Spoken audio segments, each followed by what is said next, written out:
Welcome back to the final game of the Dota 2 West Qualifier. This is day 5. Wepas, show us your picture, please. Trying to get something going, you know? It's the same thing you had before, Wepas. I don't know. What is it even supposed to be? I don't know. It's just random stuff. Polar bear in the This snow. is his contribution. All right, let's get into this. Let's guys. get into Sorry, the stats. I'm Yeah, sidetracking. quickly, go. We're going to do something quick because the players, of course, are ready and the game is about to start. So we're going to talk a little bit about Evil Geniuses versus Mouseport, which we talked about yesterday because they faced, well, no, 2 days ago. They faced each other. Yesterday. Yesterday, somewhere. I don't care. They faced each other and we saw them play, but we're talking about them again. We see Evil Geniuses with a record of 68-41, Mouseport's 120-95. The roles so far for each one, EG beat Mouse 2-0 and Cupid 2-0. They lost 1-2 today versus Roxkiss in a very amazing game 3. Mouseports, on the other hand, they went 2-1 versus Icy Cup, 2-0 versus Cupid, and of course they lost 2-0 versus... Wait, I'm missing... Yes, Didi Dota, thank you. No, but I'm sure there was one more match. They lost to EG. Yes, they lost to EG. Yeah, and it's super late. But yeah, we're going next. There are 66 favoring EG in the history, so slight advantage for them. And if I might say, I think EG is playing a little bit better than Mouseport right now. But let's go quickly into players. We have for EG, Jo being the carry, unless he plays Wisp, in which case he will play support. The mid is always Demon, the off-lane Sexy Bambo with his Bambo plays that we all love. Fear playing the support, unless Jo plays support, in which case he will play the carry, and Biddy is playing always support. So we have for Mouseport, Wepas. Black playing the carry, of course. Fata in the mid lane. Koikwa always plays the off lane, and then the two supporters are, of course, Pass and Synderen. And as we say that, I think the players are ready. Guys, are the players ready? Yeah, they're ready. They They're are. in game.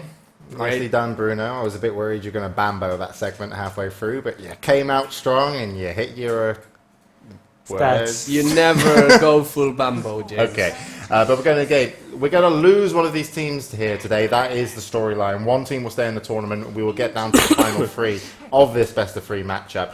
Is Mousesports going to stay on track for the road to TI3, or is it going to be Evil Geniuses? We have already our first pick out for Mousesports. It's going to be a Batrider. I'm joined by Andy. Hello, Andy. How are you? Well, thank you for joining me. Am I joining you or you joining me? I think I'm joining you, because to be fair, you were here casting the other best of 3, so that means that if I'm coming in, then I'm joining you. You're sat in my chair, so you're replacing me. Well, I replayed Scriff before, so now you get to feel what it's like for Scriff, because when I was doing the observing, and now he probably feels really bad about himself. But let's not go too far into that. But EG, of course, and Mousesports, this is everything on the line. This is, if you go out, you're gone. You're not going to go to TI3. So one of these teams, you actually said it before, I think, when we were pre-game or post-game, I can't remember which, that these two teams, a lot of people were favoring to just make it through in first and second place. Yeah, definitely before the tournament started, despite DD's performance. I still think EG should have maybe gone through over Roxkiss, but Roxkiss just held out so strong. And in a way, it's a surprise to see EG down here. They're one of the favorites of the whole tournament and now playing for their tournament life in the lower bracket in day number 5. And they have to win this game to move on to see if they can make it into the final 2. So Evil Geniuses pick up a Lifestealer and a Keeper of the Light. Mousesports, Batrider, and Bane. Mike is shouting at Trance. There is something about sound, and I don't even want to say it, but Yeah. apparently that's what I overheard. Hopefully that's not the Something case, and you about guys sound and music. at least can hear us on Dota TV, because that would be awesome, because there are, I think, about 80,000 peak concurrent in-game watchers right now. Not all, of course, of us, but just in general watching through all the other commentators. So Villat or Toby or us, whoever you're watching, thank you guys, of course, for supporting Dota and Valve, of course, in their endeavors, and TI3 and such. But Mousesports, like you said, they got the Batrider, they got the Bane, 2 fantastic heroes against Lifestealer in their own right. But we also know that Evil Geniuses, they love picking up Storm Spirit in situations like this, when you have a Keeper of the Light to not only pull him across the map, that's like a 3-man gank that can just happen out of nowhere, and you're going to be able to give him infinite mana. Yeah, and it's one thing we've seen as well of Evil Geniuses in terms of they do like to have a lot of movement in their game. So Keeper of Light does add in, but we also have to note out that the Nature's Prophet and Whisper banned 1 apiece respectively on the teams, and Mousesports are going to get the Lone Druid. Mousesports, in my opinion, are really happy with their first 3 picks. You've got a Batrider, That's huge. It's just so good in terms of initiation. The Bane, it does great versus a Lifestealer and a Lone Druid, which is most likely going to be played by Black. They look very comfortable in their situation in the first 3 picks. So let's see what Evil Geniuses are going to pick up to finish off their first trio of heroes here. For Mouse Sports, you look at their first 3, and all those heroes are so hard for Lifestealer to do anything against. Even if you pop Rage, you can still get Fiend's Grip, you can still get Lassoed, and you can still get Entangled. So all 3 of those heroes have methods of actually doing something through his built-in Rage, of course, which is what makes him such a ridiculously strong hero. Not only the magic immunity, but just the inherent attack speed that you get. So being able to actually hold him down is going to be important. But EG, they're not going to go with the Storm pick. I thought they might, just because being able to jump something like a Batrider first would be pretty nice. But at the same time, if Bane's ever there, then there's the opportunity you could just get Fiend's Grip, and then things might go south for you. So they've picked another mobile hero, another hero who could potentially run in that 1 or 2 role, and it's going to be the Weaver. Yeah, I really like that pickup as well. It should do well for him alongside the Lifestealer in terms of the amount of damage it will be able to put out onto the enemy team. And again, it will be hard for that Lone Druid if they're to match up on safe lane and off lane, just for the Lone Druid to be able to really annoy the Weaver in terms of pressure. But Sakuchi will have to be spammed pretty regularly, so we'll have to check on that in terms of the mana pool for Weaver for EG. So going into the second phase of bans, they're going to remove the Juggernaut. They've seen it plenty of times, EG, and Mousesports did utilize it pretty well, and actually Qualifier, who played it last time, did end up with a pretty decent amount of farm, but the healing ward as well for the push potential is pretty huge, and Mousesports do like to focus their game on towers. I always feel they focus their game more around towers than kills, and EG do focus a lot on kills than the towers. So removing the Juggernaut's a good ban out from EG. Visage and Shadow Demon gone from Mousesports, so focusing on support heroes that could actually interact with Lifestealer on the tri-lane. Darkseer as the offlaner that EG do not want to play against, and now Mousesports' final ban. Storm. There you go. Yeah, I was figuring that it might end up being a Storm, just because you know you can always run the Weaver in either a 1v1 or an offlane, depending on how you figure Mouse is going to be running their particular lineup so far. But I do want to hit back on the Juggernaut ban, and especially the Darkseer. Healing Ward, a hero like Darkseer who can go for the very early mech and get it unobstructed in most cases, especially if you look at EG right now, they don't really have a stun. They have a mana leak, but that's not really going to stop a Darkseer from farming. Even if they were to run a potential defensive lane and maybe the Darkseer goes up there, maybe he jungles, it doesn't really matter. The whole point is they want Keeper of the Lights Illuminate to be maximum effectiveness. They don't want any follow-up heal to come out and be able to continue their push non-stop. So I do love those bans from EG, but on the flip side, Mousesports taking away from the initiation potential of EG, and of course you have to ban a Shadow Demon when you have a Batrider and a Bane. You just have to. Yeah, I agree. And as you mentioned, the Storm Spirit pick as well, we kind of thought, oh, were they going to pick it? They went for Weaver instead. Do you think that hurts them, just going for that Weaver? Did they want that Storm, do you feel? Or would you expect that Storm to be pretty too obvious in EG in terms of they might pick it up? So do you find it a good ban, or do you think that EG wanted it at all? I think they did want it if they were given it, but in this specific situation, if they pick the Storm, then the lanes of EG become a little bit more obvious. And then maybe Mousesports decide they want to send the Batrider mid instead, and Batrider versus Storm, the Batrider just crushes. And EG right now, they only have one support, and it's a Keeper, a hero who's not known for his mobility, so Storm really wouldn't have any help in that middle lane. So I actually don't think that picking him at the end of the day would have been necessarily the best choice. It would have been a possibility, but I think honestly that Mousesports would have been fine with it. All right, and Lena's been picked up from Mousesports to be played alongside Bane. Lucky Bane.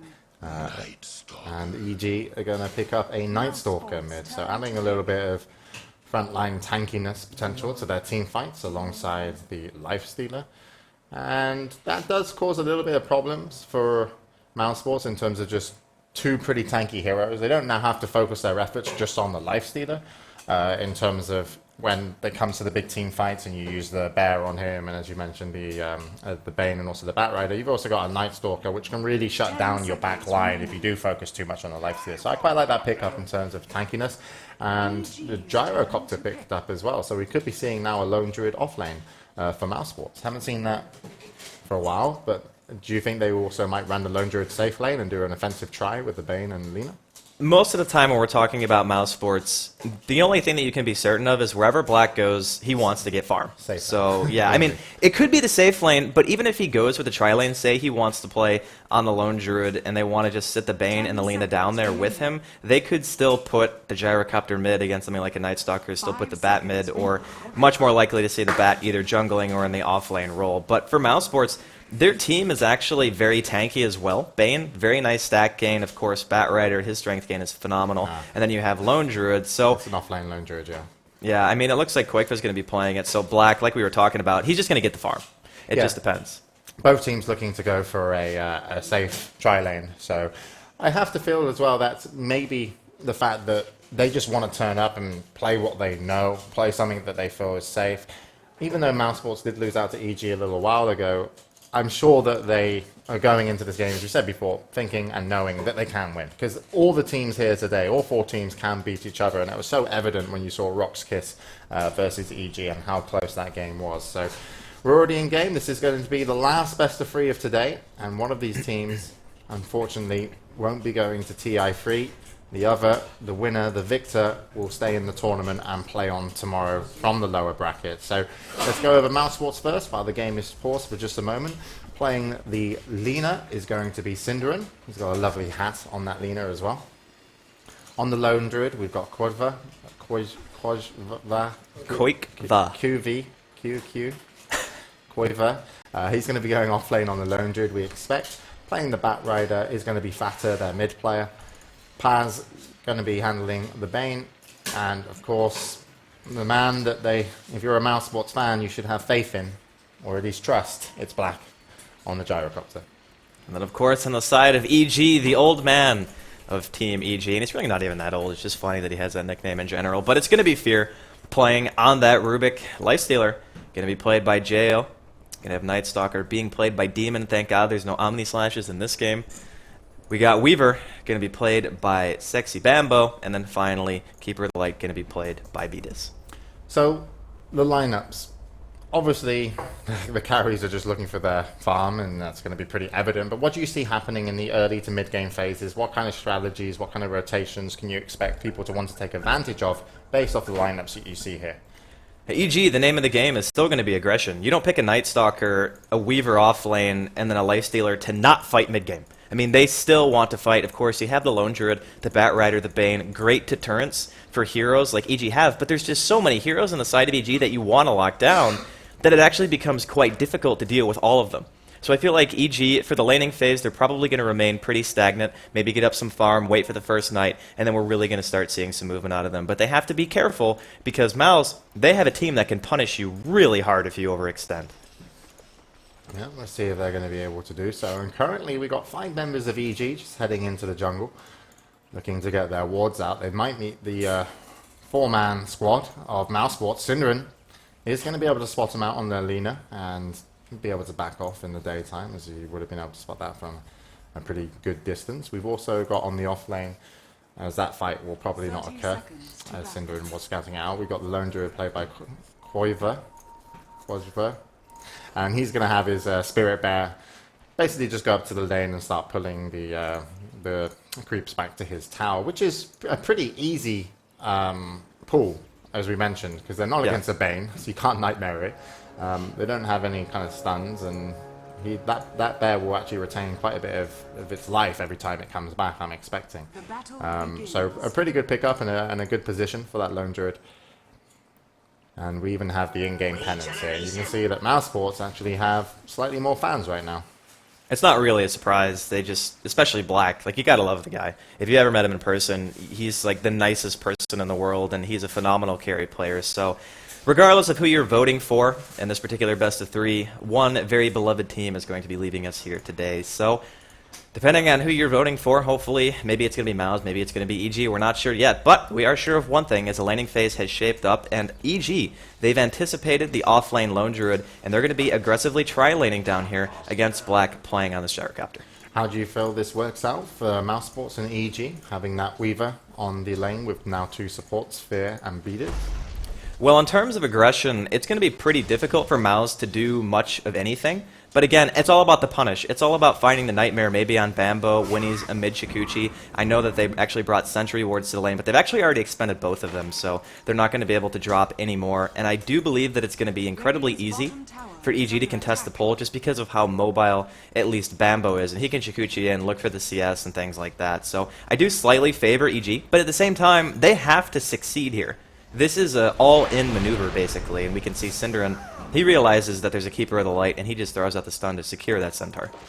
Yeah, nicely done by Synderen, getting the kill, and Bambo just going to back off there, and it's Sakuchi. Looking at mid as well, Batrider versus Nightstalker. Normally I put this quite heavily in favor of the Batrider, just up against any melee hero. But Nightstalker, pretty low mana cost on the Void. How do you think this matchup will compare? He'll find a CS, without a doubt. It's going to be annoying for him. It's annoying for melee, as you mentioned before, but just starting with the wand, even getting a quick pair of boots, it makes him incredibly safe. It's not like he's ever going to die in that situation. Of course, we say that, we have to knock on wood, because sometimes there have been a couple of questionable solo kills so far in the TI3 qualifiers, but he should be just fine. He's just going to wait for the first night to roll around, and the nice thing about the Night Stalker is his movement can come faster than Fata's, because there's no way Fata's going to have a Blink Dagger before the first night. Yeah, that's true. The rotation from Demon in the first night could be huge. Also, there's a haste rune top, and Fata will make his way there. Demon hasn't picked up his bottle yet. He actually went for boots. And on the off lane, Qualifier actually should be pretty happy in terms of the lane he's got, but JO is doing a great job. You can actually see he's put 2 points into Feast, and he's able to actually heal himself up quite a lot off the bear, and the bear is pretty low in terms of HP right now. So this matchup, I think Qualifier should be pretty happy. He's going to be able to free farm. Jo is actually going to be pressured pretty heavily because when there's this many creeps under the tower, if Quakefoot plays it aggressively, he can just do what he's doing right now, which is just walk right past, and even if the bear takes a couple of hits, he can resummon it. Jo likely won't be getting the last hit on the bear ever, but he's still managing to find his own farm. So Jo playing it out pretty nicely. He's still going to end up having a hard time, especially once Lone Druid hits 5, because then you're going to start having to worry about entangles. He really wants to go for the bear. And it looks like he might be able to do some damage. Quake actually tries to deny it, but that bear is actually pretty tanky.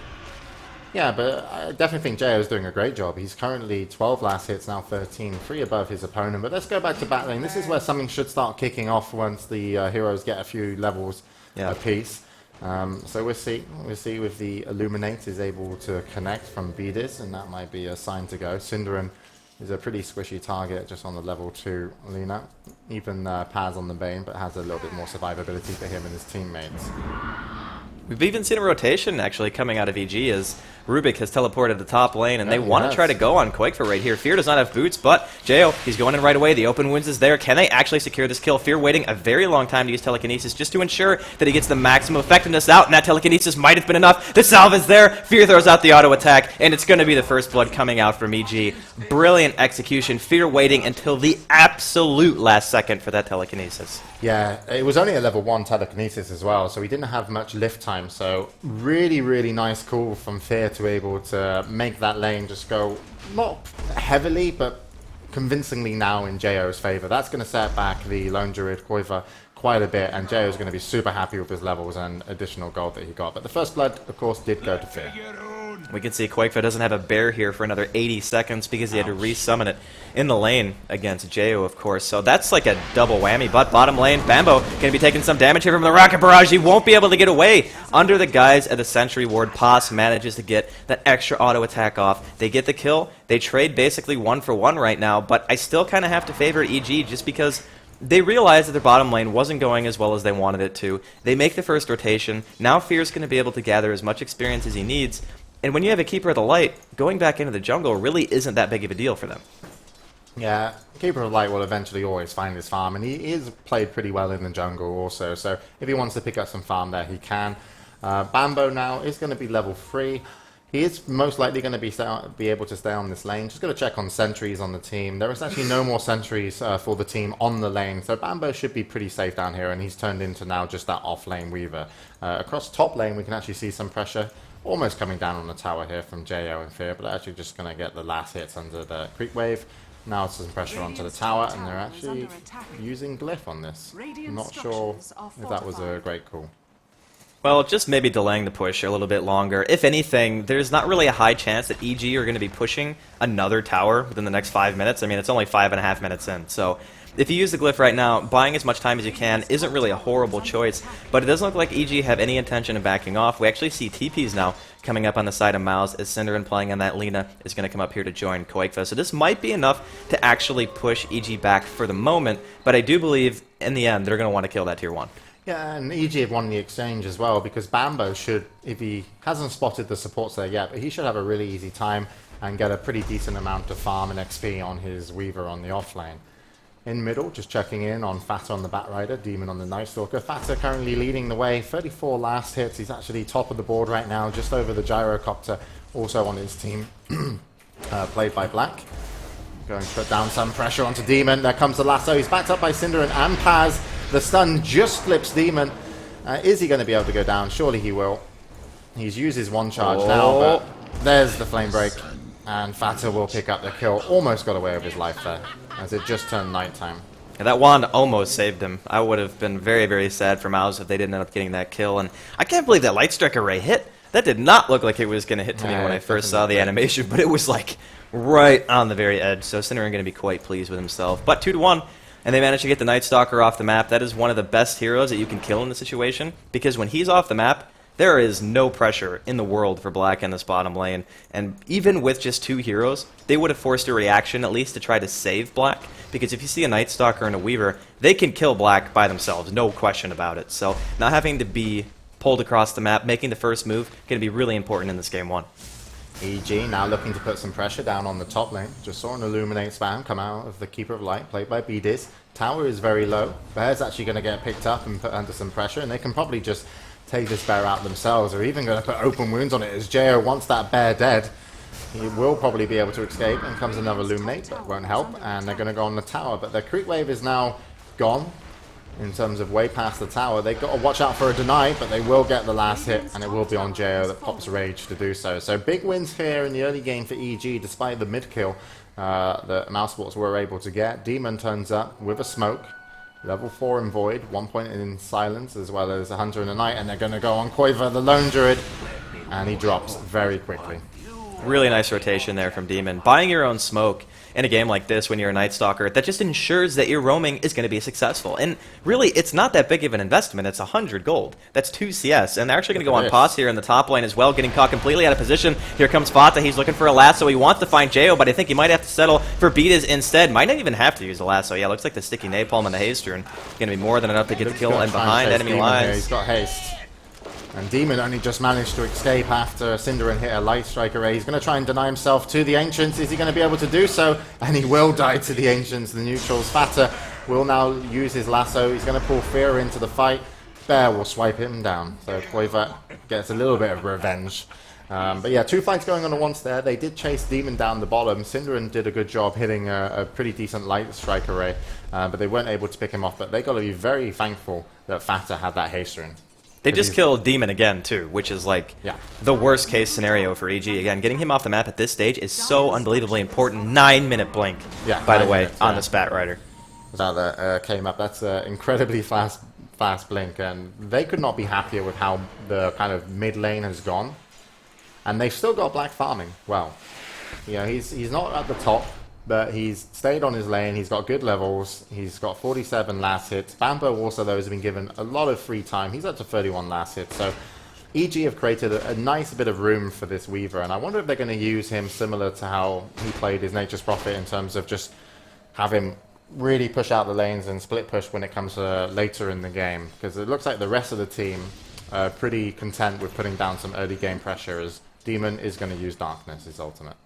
I think the Weaver will kind of go into the split push mode sooner or later, but it's hard to do that early on because most of the tier 1s are still standing. Split pushing becomes a bit more effective later on when a team starts to lose some map control, because that way you have more room to make, basically, for your lineup, and of course his damage scales the longer the game goes on. So we're going to be keeping an eye on him. He's got a DD right here, but he's not doing too bad. He's not really even that far behind if you consider his supports have basically abandoned him in the bottom lane after EG realized, hey, this lane isn't going that well for us, we're going to try to make something else happen. But it's 5-2. 10.5 minutes in as Mouse can take an early game lead, and a blink up in middle lane. Fear going to get caught out by the lasso. Here comes the Light Strike Array, and there's going to be new coming out from Pos, and Koikva actually gets the kill. Demon stuck in place by that Fiend's Grip. Here comes the call on, actually throws him out of it, I think, but Demon unfortunately not going to be able to stand from just the sheer damage output on the side of Mouse, and because everyone is here, they might even be going for the tier 1.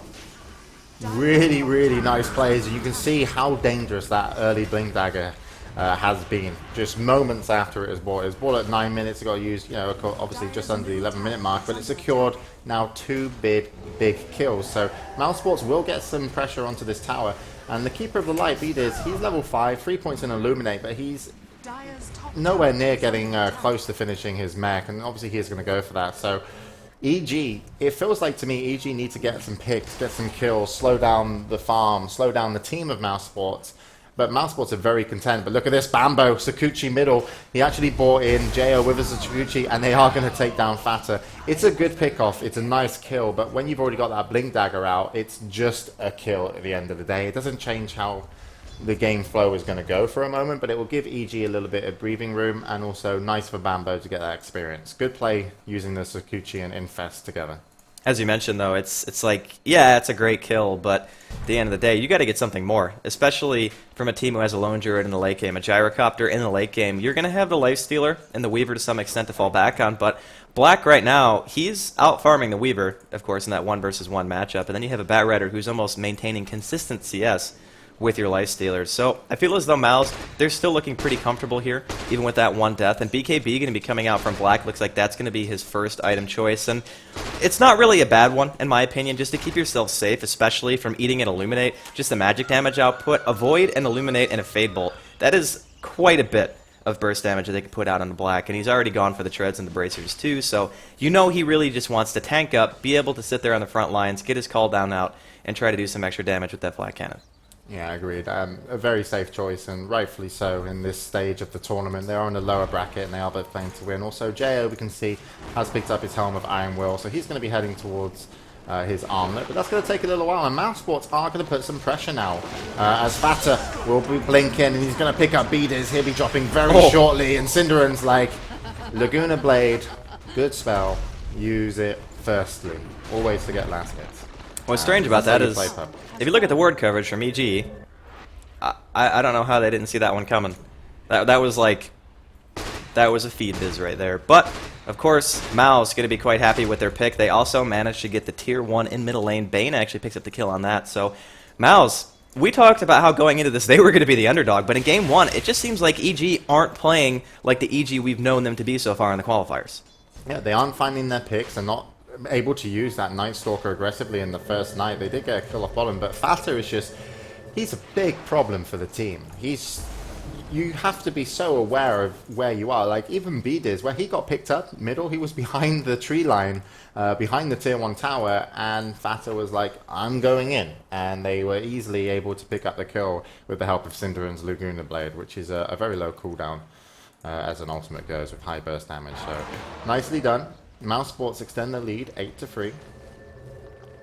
Mouse Sports just continues to get a little bit farther ahead with each passing moment, and it's not a huge lead, but they have something going for them. They've got a little bit of a golden experience, and one of the things that EG has done really well this entire tournament is play from behind, or play from an illusion of being behind in terms of not having that much map control. So it's not as if the game is going massively in one team's favor, but Mao's coming out strong like this and finding so many picks over and over, considering it's daytime right now again, too. It's like Demon, he's not going to have much of an impact this game, if any. Exactly. That's what I was going to say. It's like, yeah, they're good at playing from behind, but with these heroes playing from behind, it's very painful, because the Night Stalker, if he's not good in terms of have a level advantage or some item advantage, it's like, how do you use him to defend a tower during daytime? It's hard. And also, Bambo, he did get picked off. Sure, he's a Weaver, he's annoying. He's got just, though, a ring of health to his name. I can't see how EG are going to put together a great defense on any of these tier 1 towers. And Mouseport seems to know it. They're putting down the pressure. And we do have 2 members of EG, both smoked up, Demon and Fear. Darkness will surely be ready. And they will try and make something happen. Here we go. Jo pops out of Bambo.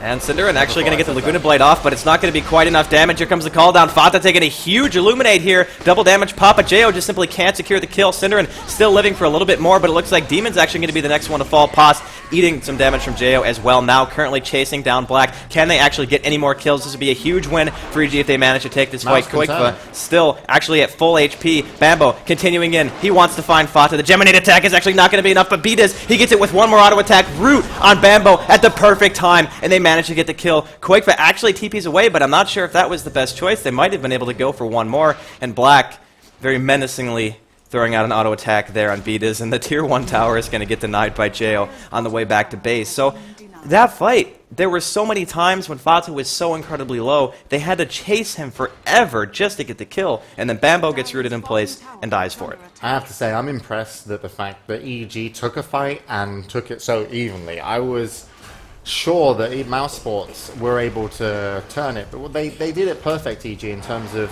they flanked. And the reason that they were able to do that and take that fight so well is because they eliminated Cinderin and also Paz playing the Bane and the Lina, and it was huge because you take out them and then they're up against, you know, the two kind of carries, you can say, Lone Druid and the Gyrocopter with the Batrider. But Mouse Sports still could have turned it, but I think EG got the best out of that fight. And we're going to get to see it one more time here. And you can see Bambo and Jo, they go in straight away. Cinderin, he uses Laguna Blade. Immediately the time-lapse comes out. That's why he's not able to save himself later. There's a lasso on a Jo. Fata eats a huge Illuminate right here. And you see how bad Jo wants it. He tries to go for the kill, realizes he can't get it. But this whole time, Black, he's sitting in the back of the fight, just getting flat cannon hits off. Demon, he's the next one to go down. Pos is going to die to Jo. And this whole fight, Jo has an Enfeeble on him, so his damage output is not as high as he wants it to be. And this is where things really go south. Fata, he takes a little bit more damage. He tries to run away. Bambo, with a really big chase. He gets a Geminate. He thinks he has the kill, but he doesn't. And then a first hit root coming out of Quakeva underneath the sentry. And even with the Shikuchi, it probably wouldn't have mattered. But Jo, at this point, he can't do anything. So the fight is pretty much over. Yeah, and we can go to mid lane as we join back into the game live. And they're actually going to pick up Beatus. Once again, going to get picked off by Fata. And he's going to claim another kill. Got a staff of wizardry as well for his troubles. But wow, Beatus having a tough game on this Keeper of the Light. He's currently 3 deaths. He's got 3 kills as well, so he's going to be pretty happy he's at least even. But yeah, having a tough time. And as I mentioned, that fight before, it was all. If you watch the Night Stalker and also Jo, and more effect Bambo on the Weaver, but the Night Stalker played by Demon, it was all about chasing the support. So great flank there from EG. Got the best out of a fight where they really aren't, in my opinion, at all, you know, able to fight, but it's just the positioning and how they initiated why it went so well for them. But Mouse Sports could have turned it around. Yeah, if Quakeva didn't TP, they probably might have been able to get Jo, because he was still enfeebled. It's not like he does 100 damage with his armlet on if he's enfeebled. So Jo really couldn't have the impact that he wanted to during that engagement. But Mouse, they're up here at the tier 1, looking like they want to try to make a move. Of course, Fata does still have that blink, but he doesn't have Lasso yet. Still a couple more seconds on cooldown before he's going to be able to use that. We can see, or hear an Infest, rather. Here it is again, the Bambo Infest. Oh, I want to go to the sentry, though.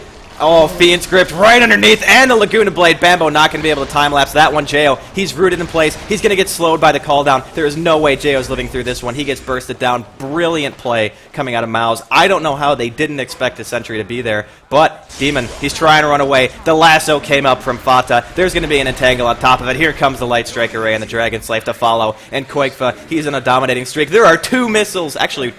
Well, yeah, 2 missiles, but 1 spheres. I was like, wait a minute, that can't be right. But Black is actually going to get telekinesed into the tower. Might drop here. BKB is popped. Black tanking man mode underneath that tower. Quakeva, he picks up the double in the meantime. He wants Beatus. The Orb of Venom is going to be there along with 2 stacks of the Sticky Napalm. Should be enough to chase this down. If he can just get a root. Come on, Root Gaming. Quakeva, can he get it? He doesn't even care about the tower. He's going to TP out. It's Bambo. Shikuchi's in to help out Beatus. Yeah, this is how the fight goes when Mouse Sports are ready to take it. We saw the first time that they kind of flanked, they caught them off by surprise, and they shut down Cinderin and Pass. It was amazing that EG will make something so good. Now they have a sentry down. Bambo comes in on the Weaver. Jo pops out with the Infest, but instantly Bambo is held in place with Fiend's Grip and eats a Laguna Blade. And from there on, everyone in Mouse Sports can stand strong, and they have no problems dealing with Jo, and that's the person that really needs to put out damage. Also, another part of the problem that they're going to have is, if you look at Cinderin, he's almost level 9 as a support. If you look at Demon, who played mid, he's only just hit level 10 recently from getting the farm middle. So the supports, Paz as well, is almost level 10 as they're smoked up now support. So they're falling so far behind, and this Night Stalker is becoming less and less scary. EG are losing any advantages they can have in these team fights, and Mouse Sports know it, and they're going again to pick up a kill, and it's going to be on Fear, and Cinderin is upset. He didn't get... Oh, he did get the kill, but he almost didn't. That is just insult to injury, really. And you talked about how high-level Cinderin is at this point in the game. Let's also remember, he has a Ghost Scepter, too. So it's not even like the Lifestealer or the Weaver can just focus him down and kill him. They're going to go in, they're not going to be able to deal any damage, and he's still going to get all his spells off before he dies. And as Alina, that's really all you need to do. He's also got a very nice pointy hat. Yeah, that's true. I mean, that hat is phenomenal. So Illuminate spam coming out here in middle lane, that's one thing that EG do have that Mouse don't necessarily have a direct answer for, because they can't heal themselves up. They don't have anybody sitting with a mech just yet. They don't even have a hero that you normally see get a mech anyway. But they get the tier 2. Qualifier getting a little bit richer during this game, and Lena's actually making her way towards an urn, so it looks like that's going to be the choice instead of a mech. Just heal yourself up between battles with that urn. And Glyph is used on the side of Mouse Sports as they defend their tier 2 tower that was being pressured by Demon. Checking on Demon's items, you can see how this isn't going his way. He's 5 deaths right now, 0 kills, just 3 assists, and he's sat with an urn with no charges and power treads and a wand. The only way it can get worse is if it was daytime. That would be like the saddest Night Stalker in the world, basically, that we would be witnessing here at the TI3 qualifiers. But let's also not forget that Jo, he's still reasonably farmed. He's the highest net value on his team right now, or net worth. He's sitting at 6,800, but above him is the off-lane Lone Druid who they killed for First Blood. And then, of course, Black, who's sitting at about 9,000. So it's 17-6, and sure, the game is not over for EG, but it's certainly not looking good for them either. No, and even though we mentioned, of course, JO's doing pretty well, but he's easy to deal with. Yeah. For the team of Mouse Sports.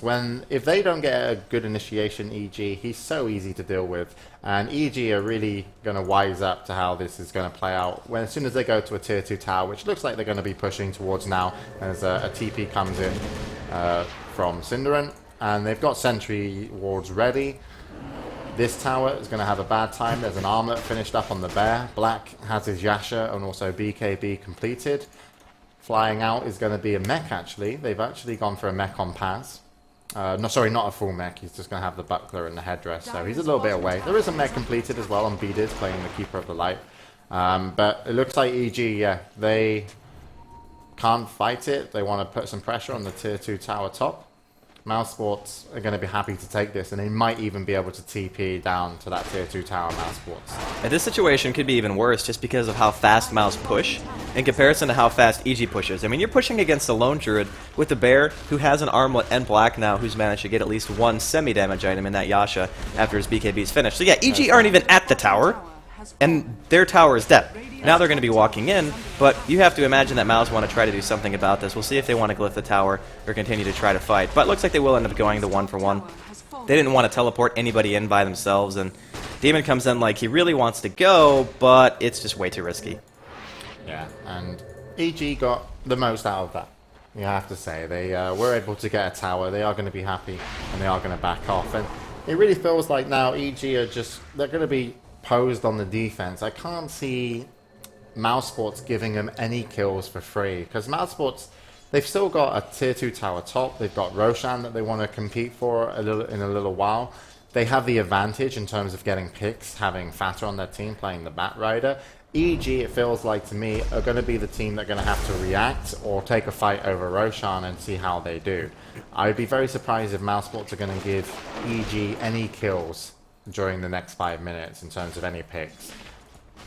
There's just no way. Like, they don't have to. They don't have to play that style right now because, as you mentioned before, Jo is just a non-factor in these fights. He gets kited so unbelievably bad. And even if he pops the rage, as long as Paz is in a decent position, he's going to eat a Fiend's Grip, and then he can't really do anything about it. There's a few interrupts on the side of EG. They have, of course, the Night Stalker Void, his Silence, and then Telekinesis, but those heroes, if they're focusing that hard on just stopping the Bane from using the Fiend's Grip, then there's other heroes like Black or the Lone Druid, and even Cinderin, who has got to be close to level 11 right now, just wreaking havoc inside of these fights, and he's actually about to be 10, but level 2 Laguna Blade on the support before 30 minutes, that's really scary. Yeah, it is. We actually have a level 11 Bane played by Pad, so we've got level 2 on Fiend's Grip, and the damage increase is pretty significant too. Black actually just farming top. Demon's going to throw down some harass, but he's going to have to back off. And Mousesports want that last tier 2 tower, and once again, EG can't do much about it. The only thing that EG have going for them is they've got some really good wards across the center of the map that Mousesports haven't been able to remove. If Mousesports were to do anything better in this situation, if they ended up just buying a gem and dewarding that, they would easily have access to the Roshan, and then the tier 3 tower push and the Rax push would be seamlessly just, be gifted to them. But they're going to go without a Rosh. The Bear's a little weak, but they will siege it out a little bit. Glyph is going to be used by EG. Illuminate spam coming in, and they'll probably back off here, Mousesports. And I would like to see them. Yeah, they do actually have a gem on Fata, but they haven't been able to dewater. Maybe they just flew the gem up, but they're going to back off. And this is where they're going to be controlling mid, pushing out bottom, and then I think Roshan's on the cards for him. Definitely, especially with a Lone Druid. It's just so easy to tank it. You don't have to worry about going into a fight with a hero sitting at like half health. You can just throw in the bear and you'll be good to go. So if they want to go for Roshan, the first thing they're going to have to do is look for some D-wards. We did see the Bat Rider. He picked up that gem, so he's going to have to try to find some things out. And the nice thing about Bat Rider with a gem is that, well, you might be able to find Bambo right here, but no one's really close by, so he's just going to decide not to. Yes. It just gives you that extra vision that you need to be able to see the wards and be like, yeah, I can just de-ward this and be fine. But double damage here. I actually think he just raged off his double damage. Yeah, he did rage off his double damage, Jo. But EG, if they sneak this away, this is the biggest win they've had in the last 10 minutes in terms of success in the game. So this could be huge for them. And Mousesports do not know what's happening. Fata is available to go in after the Aegis was dropped and picked up. But he decides, no, he's going to blink out. So Mousesports give a little bit too much room for EG. They take the advantage and will sneak themselves a Roshan kill. So nicely done by EG. And this really does make Mousesports' time a lot harder, because I personally felt, Andy, if they took that Rosh and turned up to tier 3, they wouldn't have a problem. But without Aegis, this is where EG are going to be able to find the most amount of farm on the map. Especially with the Aegis being on Jo. Like, we talked about how hard it is for him to do anything, because he can get lassoed, he can get gripped, he can get bursted. Well, now they're going to have to do that 2 times in a row. And that's much harder to do than just isolate him once and be like, yeah, you're dead. The one thing they're going to have to do now is try to kite him, but not kill him. Because if you kill him, then you're just submitting to the fact that he's going to be alive again, and maybe you don't have enough damage output on the rest of the side of EG to really take the fight. You're still going to have a Night Stalker and a Weaver to deal with, which is still pretty annoying in terms of damage output and how fast those heroes are, especially if Demon wants to pop that darkness. But another haste for Fata. This has got to be like number 500, I think. Yeah. It's the haste game for Fata. He's finished his 4 staff as well, which has been a little while since he's had that. Support-wise, you can see EG Fear saving up massively, playing the Rubik. Yeah. He's almost got a Blink Dagger. And that will really help out in the team fights. Not just in the position to steal something, but also in just being able to blink in and maybe lift up the Bat Rider with telekinesis, stop the initial push. Fata pops the haste, he finds Beatas inside, he's going to pull him all the way back. Talk about good rune RNG. Unbelievable luck so far on Fata. And of course, luck is not why they're winning, but it's just really nice that every other rune this guy's gotten has been a haste. Yeah, and the Blink Dagger is picked up on Fear, and that tower is going to take a huge amount of damage. Black is going to get picked up and thrown away with telekinesis. Jo looking for a deny, not going to get it, as Black will take that one down with his Spirit Bearer. And already going to work on the melee racks. Jo wants to initiate. He gets a bash, especially through the BKB. That's going to be nice for them. They're going on Jo pretty hard, but here comes a Light Strike Array, and Infest comes out from Jo in the back. Bambo, he's going to eat a Laguna Blade. He managed to get the time-lapse off. The damage just simply isn't enough, and it looks like Demon's going to be the first one to go down. Jo actually gets his Aegis popped as well. He gets revived inside of the base, but he's just a little bit too far away. They want to go for Quakefa. He gets rooted just as the batch comes off. Jo trying to attack the bear. The Light Strike array a little bit too soon, and Fear, he uses his Fade Bolt as soon as the Ghost Scepter comes out, dealing the bonus damage. Fata getting chased down by Bambo. Bambo still enfeebled. Jo, he gets rooted in place again, and he's going to be chasing down still. And Mouse, they're on retreat right now, but I think they might be able to turn this. Fata comes in. He's got the lasso. They're going to find Jo, and it's going to be a free kill. An overextension coming out from EG. A double stun coming out from Cinderin, and a root on top of that as Quakefa manages to get the kill. Now they're going to chase down Beatas. The blinding light is there. I don't think it's going to matter, though. The missile is going to hit him right in the head, and that's going to be another kill coming out for Quakefa. This is a godlike off-lane lone druid. I just want to point that out. Fear. If Cinderin, I believe he bought back Cinderin. He did. He bought back and then ran mid. They also had Vision on the 2 supports. If Fear didn't die there, he had a level 3 cooldown that he stole in the fight on his Rubik. Right. That could have been great for the next team fight. So we'll have to see what's going to come out from the team of EG on their second line of defense, we'll call it now, as they've dropped the Aegis and they've also lost the Rax. But EG are very happy with just how these fights have been turning out. Happy with their haste runes. Happy with their lone druid entangles, apart from just maybe once. But Jo could have got scary. If Jo survived that fight and was able to pick up an additional kill or something, I kind of half expect him just maybe even go straight for an Abyssal Blade, but he's actually going to go, it looks like, for an MKB. Now that last fight was so unbelievably good coming out for Miles. You see Black, he pops the BKB, he gets bashed straight away. The bear starts going on Jo. The call down is there, of course. You did mention Fear stole it, but at this point they just have no damage output. Bambo, he gets a time lapse off right after the Laguna Blade. Demon actually dies. He gets bashed out there, I think by the bear it was, and now they're pretty much on full retreat. They want to reset the fight. The lasso was down from when they killed Beatas earlier. There's a mana leak actually on Quakefa here. Cinderin, he gets dropped down as soon as he pops the Ghost Scepter by Fear, and he actually did call down at the beginning, I guess, because it's on cooldown right here. But Fata, his lasso comes up, and in the next couple of seconds, they manage to find Jo, and they just kill him. And so the 2 supports are just in vision of Cinder and hits a double stun. And had Fear got away, had BDs got away, it might not have been so bad for the team of EG. But let's get back into the game, as it does look like Mouse Sports are going to be pushing another tier 3 tower. They've got the top one, looking to make it 2. And Butterfly on the Gyrocopter. Black is unreasonably farmed. His net worth is sitting at about 14,000, closer to 15. Basher and AC now done on the bear. So this fight for EG, this is everything in game 1. This is, you have to go all out, you have to defend the base, maybe hope that Mouse overextends, but even if they do, all their heroes are so tanky. Cinderin, his net worth is the lowest in the game, but he's still level 12, and he's got a Ghost Scepter. So really, EG, this is their last stand in game 1. Yeah, and the supports are unkillable, the Mouse Sports, currently, both with a Ghost Scepter. But they are going to pick up Black, and they're going to go straight on him. Demon pops his BKB, but instantly backs off. There comes a nice cooldown. Yeah, and there's going to be a Fiend's Grip on a Jo. Along with the lasso, they manage to focus him down straight away. Despite Laguna Blade coming out from Cinderin when Demon was at basically no health. It's actually going to be 3 down on the side of EG. The good game, well played, comes out, and Mouse, the underdogs, they take game 1. And not only take game 1, in my opinion, they pretty much dominated it. Yeah. And as I mentioned, the supports, unkillable, even in that fight. They didn't have a big problem, and Mech wasn't available that fight. They used it just moments ago on the push, so solid play out of everybody from Mouse Sports. What, for you, did EG not do right? Well, the Night Stalker in this game, he had no protection. We mentioned during the draft that the Storm ban, of course, we were talking about that, and it goes back to the Keeper of the Light not really being able to move around. They went for an aggressive tri-lane, and the aggressive tri-lane didn't really do a whole lot. So Fear, he made the rotation at the top lane. He got the kill on Quakefa, which was great. You know, gave him a little extra room. You think the Lone Druid doesn't get that much farm. He's not going to be a threat. The idea behind what they did was nice, but at the end of the day, Demon just couldn't do anything this game. That, for me, was really the story. It's normally you see Demon on Night Stalker, he goes, he dives, he starts the fights, he baits for his team. He went 0-7. Yeah, this game, he did nothing. 3 assists.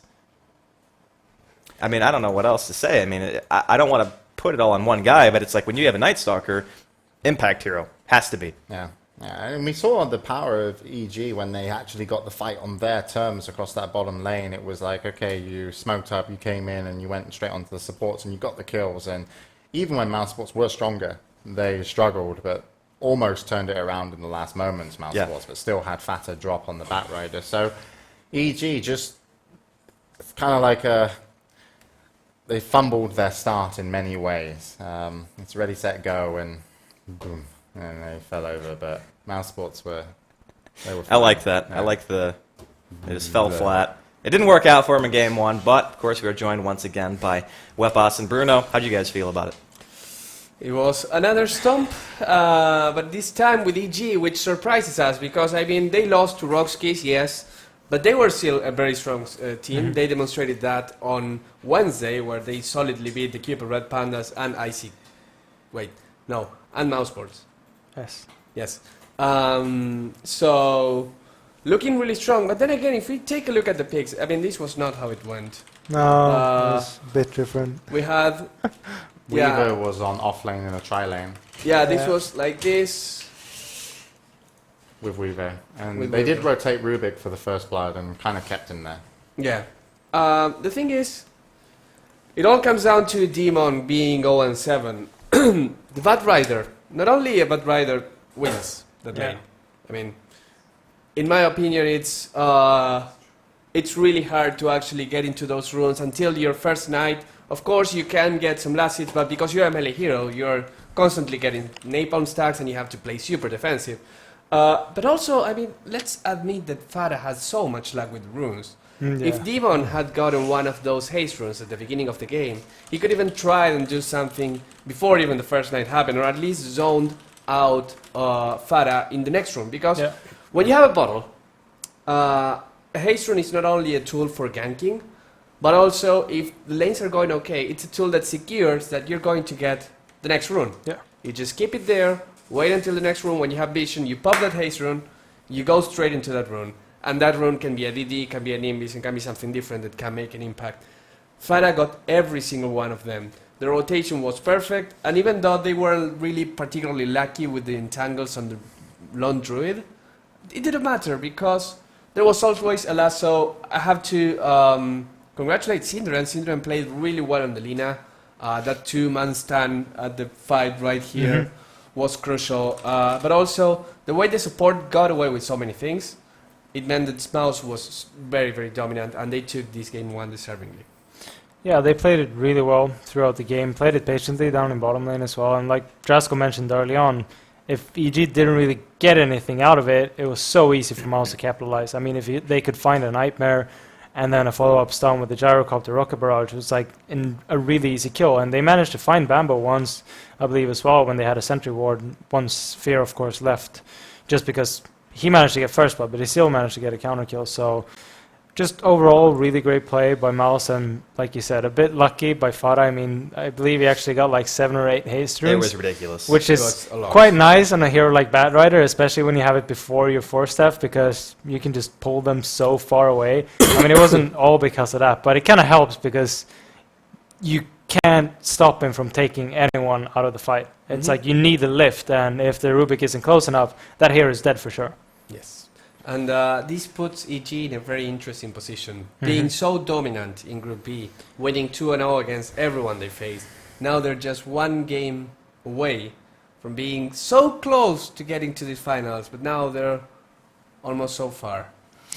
Do you think the pressure will impact James? No, I think EG can come back 2 games in a row. It's definitely possible. Even though Mousesports have a 1-0 lead, EG, you can see what they want to do and how they execute their team fights. They are very good at it. Of course, Fata was really the playmaker. Like, Cinderin played great. He did. But it was all about Fata. It was like these picks and Fata locking people down was just huge. And Cinderin was always in the right place at the right time, and throwing out the Laguna Blade instantly does really help because you want to get those kills quickly. But overall, if Fata didn't create as much room as he did with the kind of rune control and everything he had, that bottom lane Black wouldn't have got enough. The Lone Druid, Koikva. Koikva. That's what I said, guys. No, Jesus, no. why you just repeat me? Okay. You forget the second cue. Parrots in here. Seriously, it's ridiculous. He wouldn't have had an easy time as well in terms of on his off lane, even though he didn't have a great time. He got first blooded, but just generally Fata That bat rider was just the playmaker, and it shut EG down in a big way. And when you can shut a team like that down, and your supports are almost the same level as a Night Stalker, you're not scared of a Night Stalker. And then if you're not scared of him, you don't have to worry about Jo on his Life Stealer. So very good from Mouse Sports. So we're going into game number 2 soon.